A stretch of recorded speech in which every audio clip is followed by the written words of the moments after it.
Alô pessoal, nesse vídeo de hoje eu vou fazer uma breve análise, focando apenas em pontos importantes, sobre um livro chamado Em Defesa do Socialismo, por ocasião dos 150 anos do Manifesto, o Manifesto do Partido Comunista.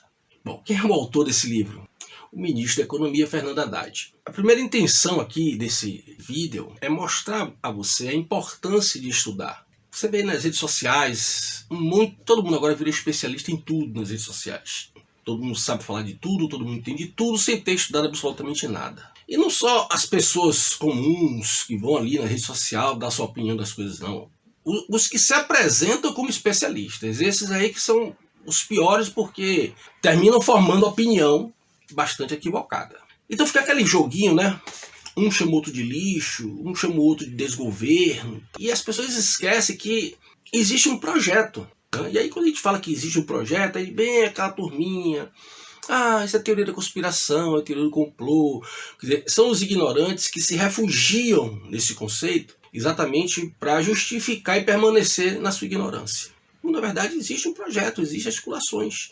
Esse termo teoria da conspiração foi criado exatamente para desmerecer as pessoas que apontam para isso, que estudam e que apontam para isso. Então, antes de você chamar o Fernando Haddad, né, de incompetente, disso, daquilo, que Lula é incompetente, para observar o que está sendo feito. Como você não conhece nada de comunismo, e se tornou muito comum esses pseudo-especialistas dizerem que o comunismo acabou, o pessoal confunde industrialização com capitalismo.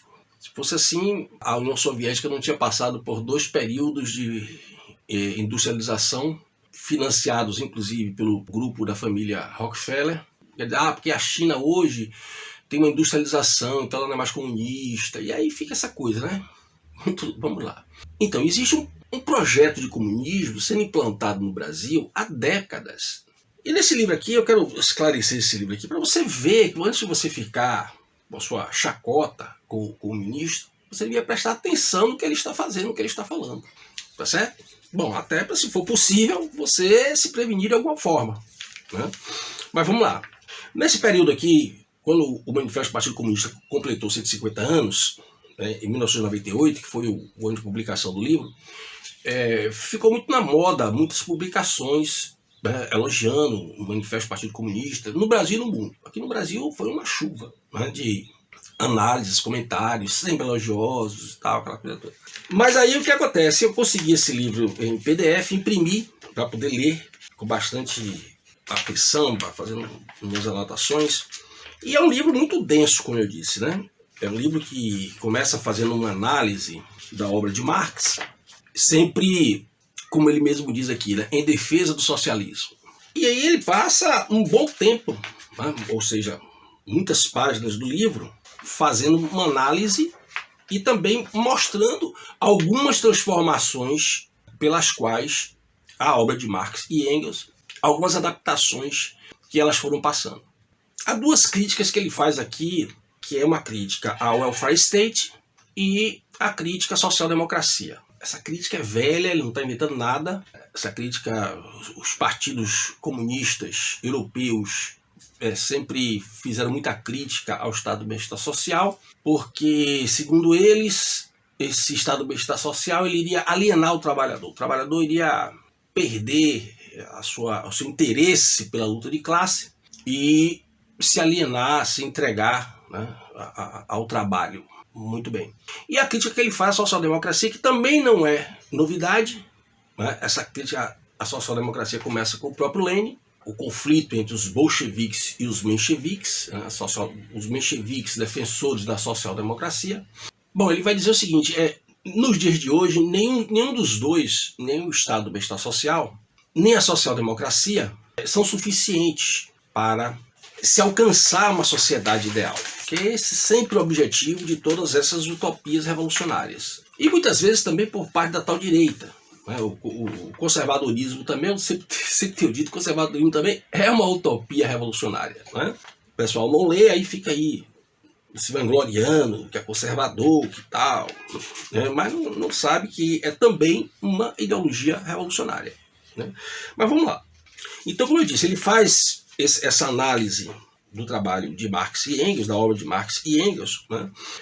Analisa um pouco da União Soviética, mas, como eu disse, ele vai chegando à conclusão de que o Estado do Bem-Estar Social e a social-democracia não são suficientes. Que o que é fundamental para se chegar a essa sociedade ideal? A extinção da propriedade privada. Preste bem atenção.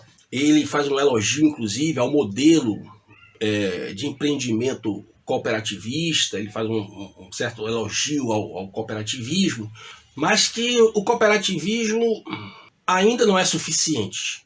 Ele vai apontar algumas características e tal. Ainda não é suficiente porque, de qualquer forma, o cooperativismo ele está dentro do ambiente capitalista. Mas a experiência cooperativista ela é uma experiência muito interessante, segundo ele, para se aproveitar e implantar uma sociedade inteiramente comunitária, uma sociedade inteiramente comunista. E pasmem, ele cita como um dos grandes exemplos de revolução, desse projeto rumo a uma sociedade comunista, ele cita exatamente o MST e vai tecendo elogios.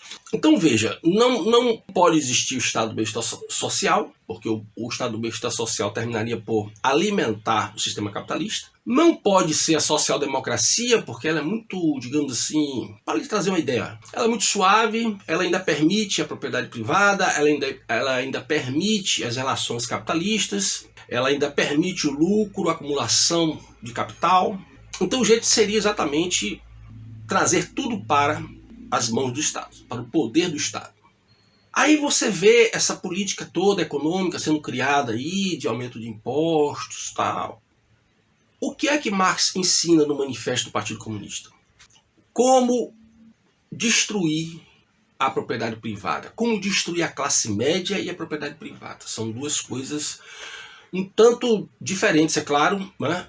Mas estão relacionadas. Por que destruir a propriedade privada? Porque a propriedade privada ela te dá alguma liberdade de você fazer alguma coisa que você quer. Você tem o seu salário, você gasta como você quer. Né? Dentro da legalidade, você gasta como você quer.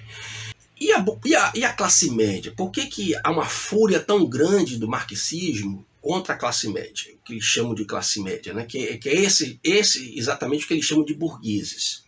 Por quê? Porque a classe média ela ocupa um espaço dentro da sociedade onde não necessariamente ela depende do Estado para alguma coisa.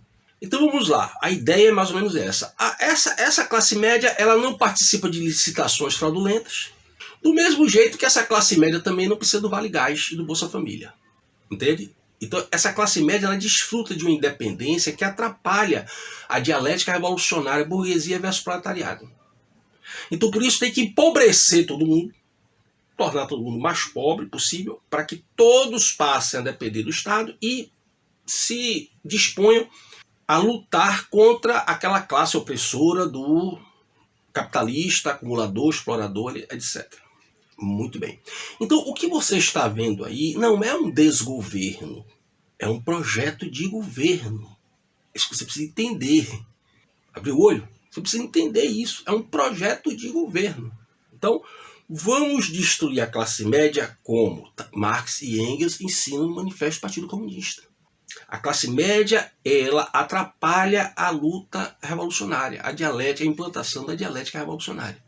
Então não adianta você ficar nas redes sociais bradando aquela coisa, desgoverno, esse Fernando Haddad nem economista era, mas ele é preparado. Ele pode não ser um mestre na economia, mas ele é preparado. E ele está implantando o projeto, não por acaso ele é ministro da Economia, porque ele está implantando um projeto que está aqui no livro dele, tá bom? Do mesmo jeito que eu consegui na internet o livro PDF, baixei para ler, você também pode fazer o mesmo. Aí você tira as suas conclusões.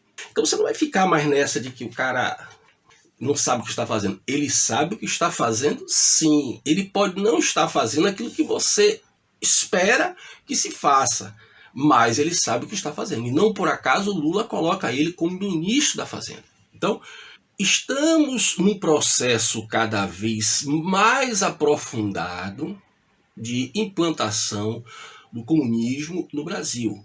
Bom, para aqueles, inclusive professores que saem por aí arrotando que o comunismo acabou, pelo amor de Deus, vamos estudar mais um pouquinho para poder ensinar o certo. né? Não ficar ignorantizando as pessoas achando que estão fazendo grande coisa. Tá bom? Muito obrigado pela sua atenção. Espero você no próximo vídeo. Centro de Estudos Professor Oswaldo Bastos. Projeto Educação, Ensino e Cultura.